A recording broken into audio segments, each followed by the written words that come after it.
यानंतर बुलेटिनमध्ये पाहूया दुपारच्या 100 बातम्या।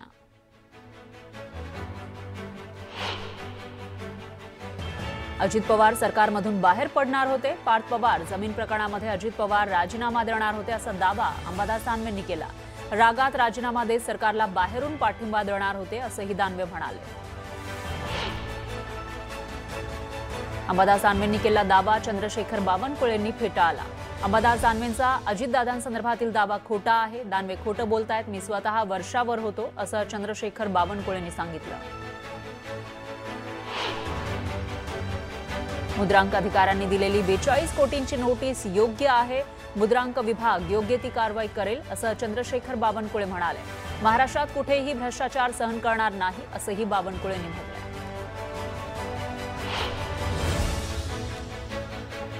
पार्थ पवारांनी इतिहासातील सर्वात मोठा महाघोटाळा केल्याचं वक्तव्य विनायक राऊतांनी केलं।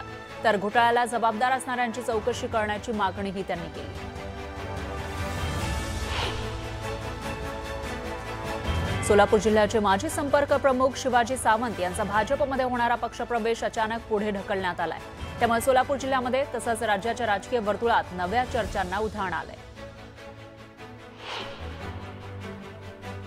सावंतवाडीमध्ये सीमा मटकर यांनी युबीटी शिवसेनेत प्रवेश केला आहे। माजी खासदार विनायक राऊत, अरुण दुधवडकर यांच्या उपस्थितीमध्ये सौ मटकर यांनी युबीटीमध्ये प्रवेश केला। यावेळी सीमा मटकर यांना नगराध्यक्षपदाची उमेदवारी देण्यात आली। मुंबई पालिकेचे आरक्षण सोडत जाहीर झाल्यानंतर ठाकरे बंधूंनी निवडणुकीच्या रणनीतीला सुरुवात केली आहे। यावेळी ठाकरे बंधूंनी इच्छुकांची यादी मागवली आहे। दरम्यान कोणाला संधी मिळणार हे पाहणं महत्त्वाचं ठरणार आहे।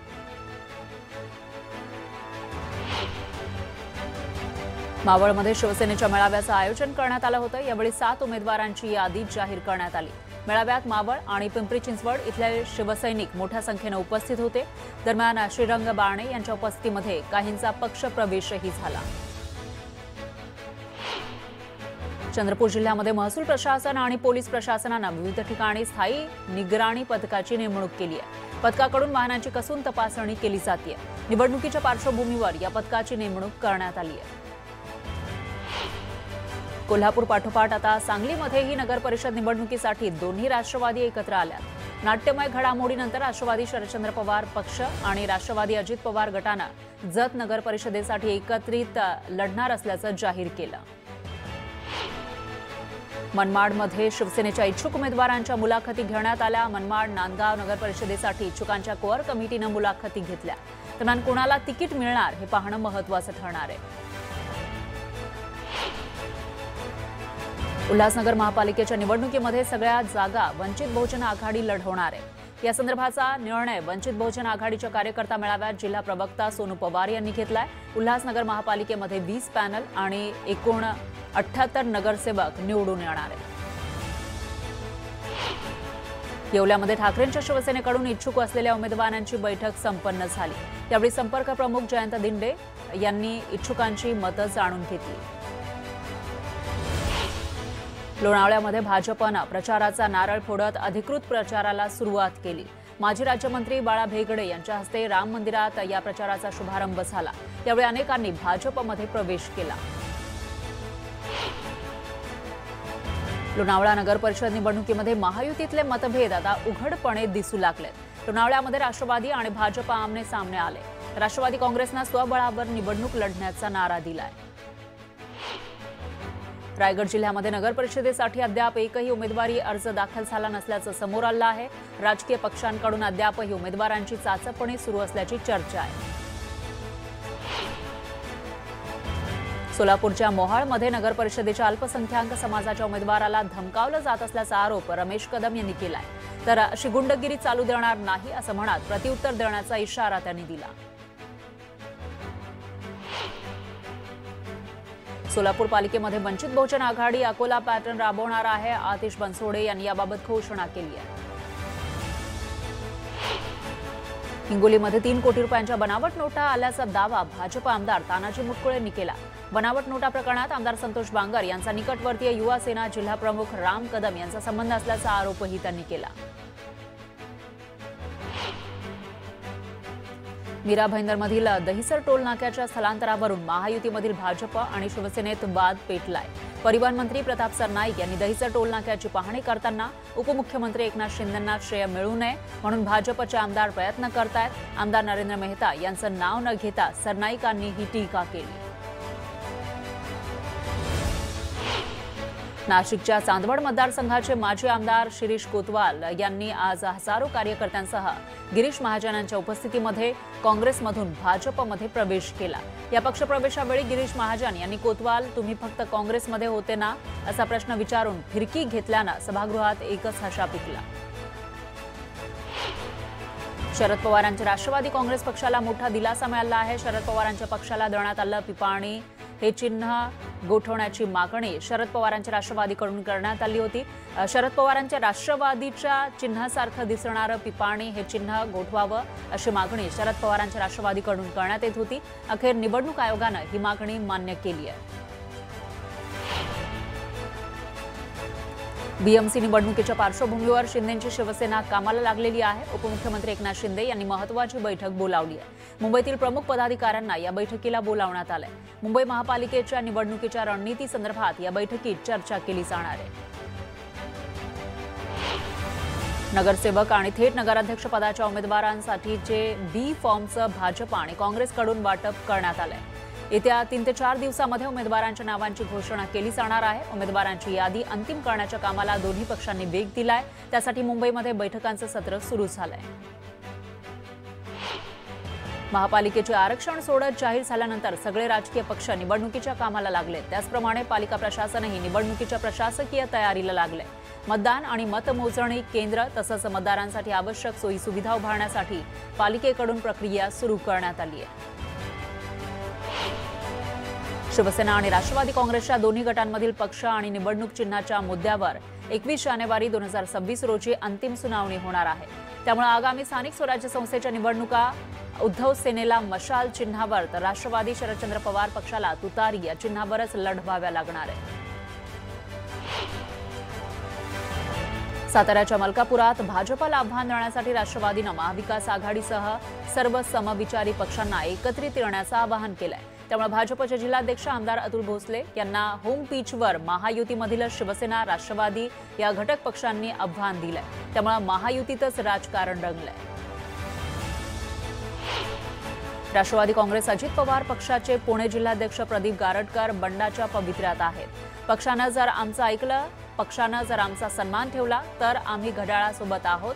पक्षानं आम्हाला कोल्लं तर आम्ही सुद्धा पक्षाला कोल्ल्याशिवाय राहणार नाही असा इशारा प्रदीप गारटकर यांनी दिला। दिल्लीच्या महिपालपूर भागामध्ये पुन्हा स्फोटाचे आवाज ऐकू आले। आवाज कशाचा होता याचा शोध पोलीस घेत आहेत।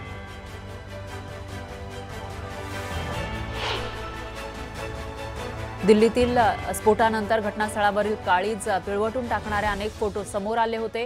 त्यानंतर आता स्फोट झाला त्या क्षणाचे सीसीटीव्ही फुटेजही समोर आले। सोमवारी संध्याकाळी 6:52 लाल किल्ला मेट्रो स्टेशनच्या परिसरात हा स्फोट झाला होता।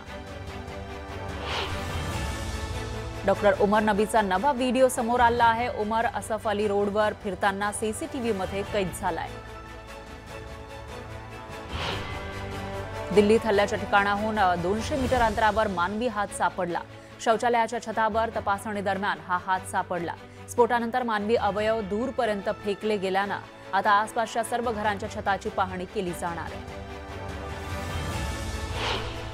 प्रजासत्ताक दिनी लाल किल्ला उडवण्याचा कट होता अशी धक्कादायक माहिती समोर आली आहे। दहशतवादी मुजम्मिलनं जानेवारीमध्ये या भागाची रेखी केली होती। यावेळी त्याचा साथीदार डॉक्टर उमर नबी सुद्धा त्याच्यासोबत असल्याचं समोर आलंय। दिल्ली स्फोट प्रकरणामध्ये मोठा खुलासा झाला आहे। i20 कार चालवणारा डॉक्टर उमर असल्याचं डीएनए रिपोर्टमधून समोर आलंय। पोलीस सूत्रांच्या माहितीनुसार डॉक्टर उमरच्या आईचे डीएनए सॅम्पल आणि i20 कारमधून मिळालेली हाडं आणि दातांचे सॅम्पल मॅच झाले। दिल्ली स्फोटाचं तुर्की कनेक्शन समोर आलं आहे। पोलीस सूत्रांच्या माहितीनुसार अटकेत असलेले दहशतवादी आणि लाल किल्ला स्फोटाचा आरोपी डॉक्टर उमर तुर्कीतल्या एका हँडलरच्या संपर्कात होते। या हँडलरचं नाव उकासा असल्याचं समोर आलंय। मध्य रेल्वे प्रशासनानं 8 एक्सप्रेसचे जुने डबे बदलून त्या ट्रेनला कायमस्वरूपी अद्यावत LHB कोच जोडण्याचा निर्णय घेतलाय। यामध्ये मुंबईच्या छत्रपती शिवाजी महाराज टर्मिनसहून सुटणाऱ्या चेन्नई एक्सप्रेसचा समावेश आहे, तर संबंधित 8 गाड्यांना 14 जानेवारीनंतर नवीन कोच जोडणार असल्याचं मध्य रेल्वेनं सांगितलंय। राज्य मार्ग परिवहन महामंडळानं चालक आणि वाहकांची दैनंदिन नियुक्ती फिरत्या पद्धतीनं करण्याचा निर्णय घेतलाय। आगार पातळीवर काही चालक वाहक सोयीनुसार ड्युटी लावून घेण्याच्या तक्रारी आल्यानंतर हा निर्णय घेण्यात आला। आता चालक वाहकांना सोयीची ड्युटी मिळणं बंद होणार आहे। सर्वांना पर्यायी दिवशी लांब आणि छोट्या पल्ल्याची ड्युटी करावी लागेल। चांदीच्या भावात सलग तिसऱ्या दिवशी भाववाढ झाली आहे। बुधवारी चांदी 2000 रुपयांनी वधारून 1,58,500 रुपयांवर पोहोचली, तर सोन्याच्या भावात 500 रुपयांची घसरण झाली आणि ते 1,23,800 रुपयांवर गेलं। तर 3 दिवसांमध्ये चांदीमध्ये तब्बल 9,500 रुपयांची वाढ झाली। दिल्ली स्फोटानंतर मुंबई पोलीस अधिक सतर्क झालेत। अशा परिस्थितीमध्ये पोलिसांनी काय करावं, काय करू नये, कोणावर काय जबाबदारी असेल याबाबत SOP तयार करण्यात आली आहे। प्राथमिक तयारी, प्रत्यक्ष कृती आणि कारवाई, प्रसारमाध्यमांचे नियोजन आणि घटनेनंतरची परिस्थिती या 4 टप्प्यांमध्ये ही SOP विभागलेली आहे। त्यानुसार सर्वांना सूचना करण्यात आल्यात। लाडकी बहीण योजनेच्या वेबसाईटमध्ये काही बदल होत आहेत, त्यामुळे वेळ लागत असल्याचं मंत्री अदिती तटकरे म्हणाल्या। ज्या महिलेचा पती आणि वडील नाही अशा महिलांसाठी वेबसाईटवर बदल केले जाणार आहेत। ही प्रक्रिया लवकरच पूर्ण होईल असंही त्यांनी सांगितलंय। मुद्रांक शुल्कात माफी मिळालेल्या प्रत्येक दस्ताची दरमहा नियमित तपासणी करणं सर्व दुय्यम निबंधक आणि मुद्रांक जिल्हाधिकाऱ्यांना बंधनकारक करण्यात आलंय। राज्य सरकारकडून देण्यात येणाऱ्या माफी सवलतीचा गैरव्यवहार रोखण्यासह महसूल हानी टाळण्यासाठी नोंदणी आणि मुद्रांक विभागानं स्पष्ट निर्देश दिलेत। अहिल्यानगरच्या खारे कर्जुने इथं एका 5 वर्षाच्या मुलीला बिबट्यानं उचलून नेलं। घरापासून 2 किलोमीटर अंतरावर एका झाडाच्या झुडपामध्ये मुलीचा मृतदेह सापडला। पुण्याच्या चांडोह ग्रामस्थांनी बिबट्याच्या समस्येबाबत जनजागृती केली आहे। किती घेणार बिबट जीव, कशी येईना सरकारला कीव असं म्हणत ग्रामस्थांनी पोवाडा सादर केला। कल्याणनगर महामार्गावर ओतूर इथं बिबट्याची दहशत पाहायला मिळाली। बिबट्यानं मोटारसायकलवर झडप घातल्याची घटना CCTVमध्ये कैद झाली आहे। या घटनेमध्ये खताची गोण घेऊन जाणारा शेतकरी गंभीर जखमी झाला।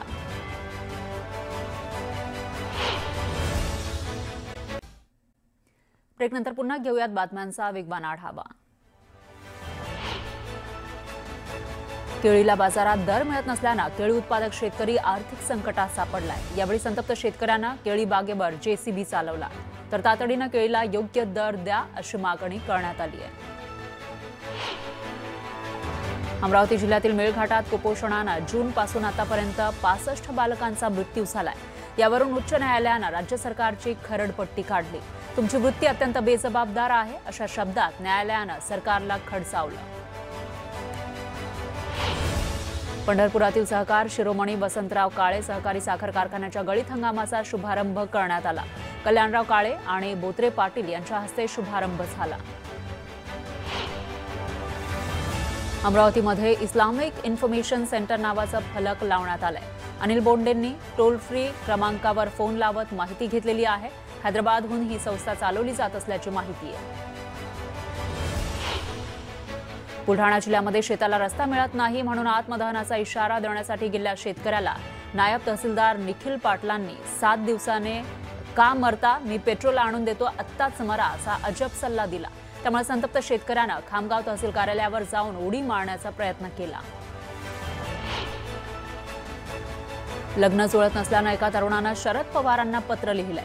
पत्नी मिळवून द्या, तुमचे उपकार विसरणार नाही असं तरुणानं या पत्रात लिहिलंय। दरम्यान पवारांनी लग्नासाठी मदत करण्याचे निर्देशही पदाधिकाऱ्यांना दिले।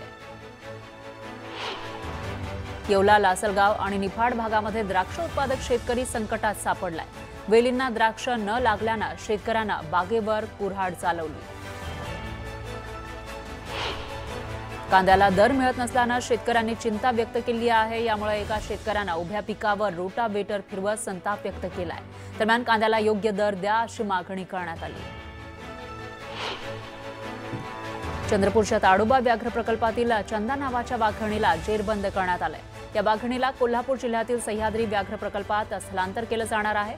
स्थानिकांच्या विरोधानंतरही वाघिणीचं स्थलांतर करण्यात आलंय।